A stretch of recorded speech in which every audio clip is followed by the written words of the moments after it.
بسم اللہ الرحمن الرحیم۔ السلام علیکم۔ آج ہم سورۃ آل عمران کی آیت نمبر 58 سے شروع کریں گے۔ ذَلِكَ نَتْلُوهُ عَلَيْكَ مِنَ الْآيَاتِ وَالذِّكْرِ الْحَكِيمِ إِنَّ مَثَلَ عِيسَىٰ عِندَ اللَّهِ كَمَثَلِ آدَمَ خَلَقَهُ مِن تُرَابٍ ثُمَّ قَالَ لَهُ كُن فَيَكُونُ۔ یہ جسے ہم تیرے سامنے پڑھ رہے ہیں آیتیں ہیں اور حکمت والی نصیحت ہے۔ اللہ تعالیٰ کے نزدیک عیسیٰ علیہ السلام کی مثال ہو بہو آدم علیہ السلام کی مثال ہے، جسے مٹی سے بنا کر کہہ دیا کہ ہو جا، بس وہ ہو گیا۔ یہ آیت اور اس کے ساتھ کی 5 آیتیں نبی صلی اللہ علیہ وآلہ وسلم کی طرف التفات کی حیثیت رکھتی ہیں۔ اثناء کلام میں آپ کو مخاطب کر کے مخالفین خصوصاً نصارہ کے رویے کے مقابل میں تسلی بھی دی گئی ہے اور بعض ضروری ہدایات بھی دی گئی ہیں۔ مطلب یہ کہ یہ جو عیسیٰ علیہ السلام کی پوری تاریخ تمہیں سنائی گئی ہے تو یہ ہے اصل حقیقت مسیح کی۔ یہ اس قسم کی من گھڑت داستان نہیں ہے جیسی کہ نصارہ نے تصنیف کر رکھی ہے، بلکہ یہ اللہ کی آیات ہیں اور یہ ایک پر حکمت یاد دہانی ہے۔ یعنی نصارہ نے تو اس کو ایک میتھولوجی بنا کر رکھ دیا ہے جس سے صرف گمراہی حاصل کی جا سکتی ہے، لیکن اللہ نے اس کو اثر نو تمہارے ذریعے سے آشکار کیا ہے تاکہ اس سے حق کی ہدایت اور حکمت و معزت کی راہیں کھلے۔ بائنا اسی قسم کا التفات آگے آیت نمبر 108 میں آ رہا ہے۔ اس سے اس آیت کے بعض الفاظ کی وضاحت بھی ہو رہی ہے۔ یہ اللہ کی آیات ہیں جو ہم تمہیں حق کے ساتھ سنا رہے ہیں اور اللہ دنیا والوں پر کوئی ظلم نہیں کرنا چاہتا، یعنی یہ حق کو اثر نو اسی لیے واضح فرما دیا ہے تاکہ لوگوں کے لیے گمراہی پر جمے رہنے کے لیے کوئی عذر باقی نہ رہے۔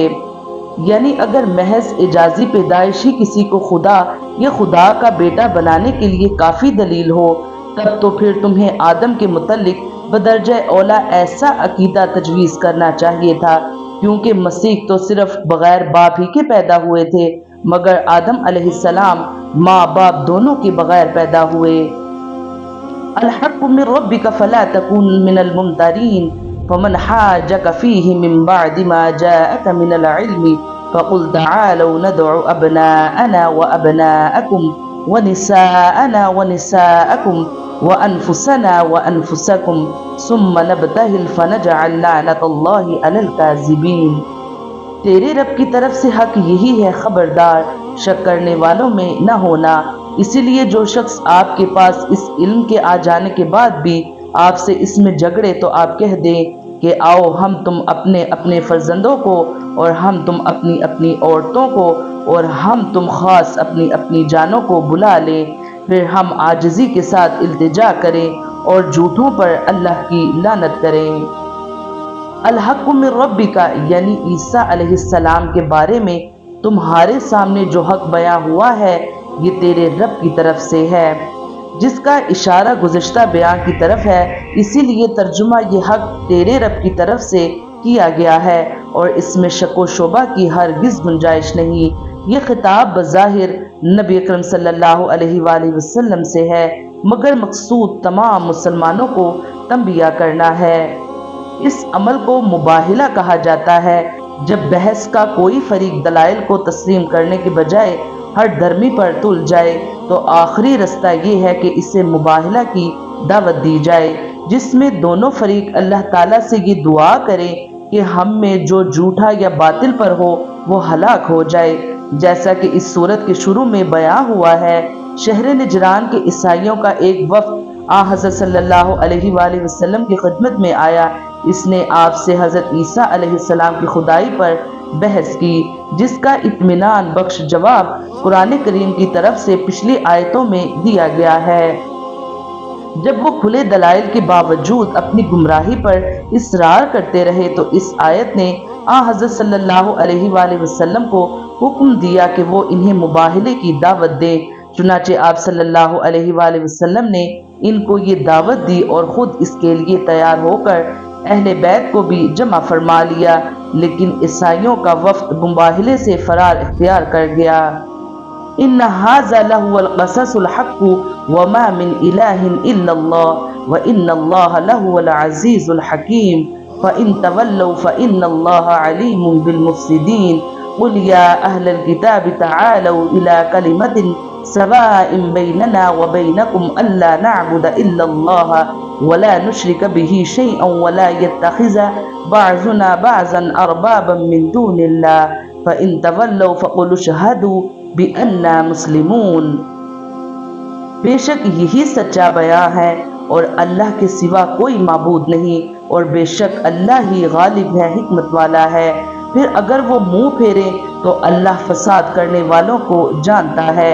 اے حبیب تم فرما دو اے اہل کتاب ایسے کلمے کی طرف آؤ جو ہمارے اور تمہارے درمیان برابر ہے، یہ کہ ہم اللہ کے سوا کسی کی عبادت نہ کریں اور کسی کو اس کا شریک نہ ٹھہرائیں، اور ہم میں کوئی ایک اللہ کے سوا کسی دوسرے کو رب نہ بنائے۔ پھر بھی اگر وہ منہ پھیریں تو اے مسلمانوں تم کہہ دو تم گواہ رہو کہ ہم سچے مسلمان ہیں۔ مباہلہ کا عمومی مفہوم یہ ہے کہ دو مد مقابل افراد آپس میں یوں دعا کریں کہ اگر تم حق پر اور میں باطل پر ہوں تو اللہ تعالیٰ مجھے ہلاک کرے، اور اگر میں حق پر اور تم باطل پر ہو تو اللہ تعالیٰ تجھے ہلاک کرے۔ پھر یہی بات دوسرا فریق بھی کہے۔ یاد رہے کہ مباہلہ دین کے یقینی مسائل میں ہونا چاہیے، نہ کہ غیر یقینی مسائل میں، لہٰذا اسلام کی حقانیت پر تو مباہلہ ہو سکتا ہے۔ اس آیت میں اختلاف ختم کرنے کا ایک عمدہ طریقہ بیان کیا گیا ہے۔ جو مشترکہ اور مقننہ چیزیں ہیں انہیں طے کر لیا جائے تاکہ اختلافی امور ممتاز ہو جائیں اور ان کی تعداد کم ہو جائے اور بحث صرف انہی پر منحصر رہے، ورنہ ہوتا یہ ہے کہ جب بحث کی جاتی ہے تو کبھی اختلافی موضوع زیر بحث آتا ہے اور کبھی اتفاقی پر بحث شروع ہو جاتی ہے۔ یا اہل الکتاب لم تحاجون فی ابراہیم وما انزلت التوراۃ والانجیل الا من بعدہ افلا تعقلون ہا انتم ہؤلاء حاججتم فیما لکم بہ من علم فلم تحاجون فیہا لیس لکم بہ علم واللہ یعلم وانتم لا تعلمون۔ اے اہل کتاب تم ابراہیم کی بابت کیوں جھگڑتے ہو حالانکہ توریت و انجیل تو ان کے بعد نازل کی گئی؟ کیا تم پھر بھی نہیں سمجھتے؟ سنو تم لوگ اس میں جھگڑ چکے جس کا تمہیں علم تھا، پھر اب اس بات میں کیوں جھگڑتے ہو جس کا تمہیں علم ہی نہ تھا، اور اللہ تعالیٰ جانتا ہے جو تم نہیں جانتے۔ یہودی کہا کرتے تھے حضرت ابراہیم علیہ السلام یہودی تھے اور عیسائی کہتے تھے کہ وہ عیسائی تھے۔ اول تو قرآن کریم نے فرمایا یہ دونوں مذہب توریت اور انجیل کے نزول کے بعد وجود میں آئے، جبکہ حضرت ابراہیم علیہ السلام پہلے گزر چکے تھے، لہٰذا یہ انتہائی احمقانہ بات ہے کہ انہیں یہودی یا عیسائی کہا جائے۔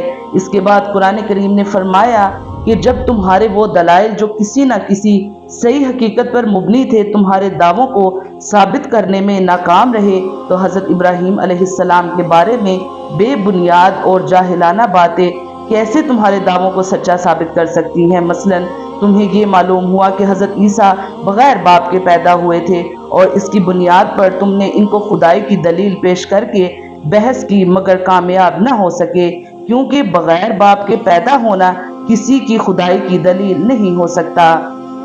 حضرت آدم علیہ السلام تو بغیر ماں باپ کے پیدا ہوئے مگر ان کو تم بھی خدا یا خدا کا بیٹا نہیں مانتے۔ جب تمہاری یہ دلیلیں کام نہ آ سکی جو اس صحیح واقعے پر مبنی ہوئی تو سراسر جاہلانہ بات کر کے حضرت ابراہیم علیہ السلام کو نصرانی یا یہودی تھے کیسے تمہارے لیے کارآمد ہو سکتی ہیں۔